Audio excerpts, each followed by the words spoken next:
One of the great unsung heroes of rock and roll is Wray. Though the name may not ring a bell, the instrumental track Rumble certainly will.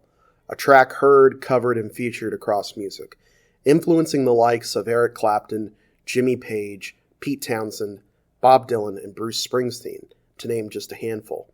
It remains the only instrumental track ever banned from radio airplay, simply because its title could also mean a large fight amongst youths in the 50s. Well before then, Link was born Fred Lincoln Wray Jr. in 1929. His family was Shawnee Native American and often experienced discrimination growing up. He would be proud of his heritage, naming 3 tracks after it: Shawnee, Apache, and Comanche. While in the Army, he battled tuberculosis and ended up losing one of his lungs. The doctors told him he would most likely never sing again. Perhaps as a result of this turn, he began to focus primarily on his guitar work and began crafting a distorted guitar sound that would later become the foundation of what is known as surf rock. It would be this style and sound that influenced many young guitarists and later legends of the sixth string. In 1958, Rumble would be released under his new band, Wray and his Raymen. This would be one of the many names and bands he would release music as. He would even pair with his brothers on many tracks. Eventually, he got tired of the music industry and began to release his own music independently. He used the studio on his brother's chicken farm in Maryland, eventually releasing his self-titled album in 1971. From then on, he played whenever, wherever, and with whoever he could, and had the time of his life doing so.